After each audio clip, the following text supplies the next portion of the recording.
روایات د تراوو چې دي هغه د اتو رکعاتم شته او د شلم شته او د څلوېښتم شته.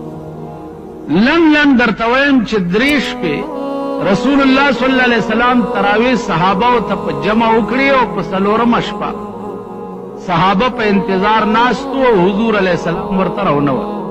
سبا له صحابه تپوس وکړو چې یا رسول الله مونږ خو بیګا انتظار کولو تاسو تراوو ته راونوت. حضور علیه السلام وفرمایل چې که نن شپه م زه راوتی وې نو دا تراویح به په تاسو فرض شوی، ځکه چې د پیغمبر دوام په یو عمل باندې دا موجب د فرضیت، نو زه بیګا ذکر او نه وتم چې دا تراویح په تاسو سنت پاتې شي او فرض در باندې شي. ما په خبره پوه شوم. بله خبره دا ده چې د حضور علیه السلام دور خو په دې رنګ باندې تیر شي. د ابوبکر صدیق رضی الله تعالی عنه دور خلافت چې هغه هم په دې رنګ باندې. د عمر فاروق په دور کې چې روژه رااله نو صحابه ټول په مسجد نبوي کې جمع شو او عمر فاروق انتخاب د هغه امام وکړو چې چاته قرآن ډېر یاد هغه د مخکې شي او 20 رکعاته تراویح دي. د عمر فاروق تمام دور خلافت چې دی هغه په 20 رکعاتو تراویح باندې تیر شو. اوس زمونږ په دې ملک کې کوم حضرات چې د 8 رکعاتو قایل دي نو هغوی دا وایي چې د پیغمبر عمل د 8 رکعاتو او دا د 20 عمل چې دی دا د عمر فاروق.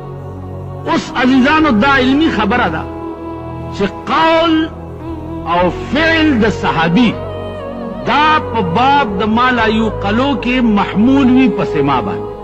صحابي چرې د ځانه کار نه کوي، چرې، ځکه چې صحابه ټول معیار د حق دي.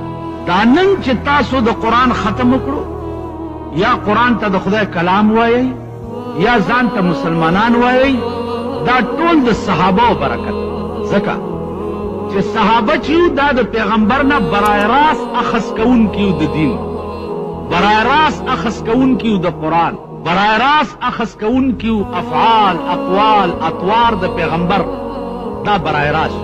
نو نن چې کومه نقشه د اسلام تاسو ګورئ او ستاسو په مخ کې پرته ده نو دا د صحابه وجه. که دا ثابته شي چې صحابه هم په منځ کې خیانت کوونکي یا صحابه هم په منځ کې غدارانو، نو بیا تا او ما سره چې کوم اسلام دی د دې څه ګارنټي کېدی شي چې دا صحیح هغه اسلام دی چې کوم پیغمبر دی کېدی شي؟ هلکه ما یو خبره وکړه او دا زما خبره چې دا تاسو ته د ارشاد نقل کړي، نو که زما خبره به صحیح هلته تصور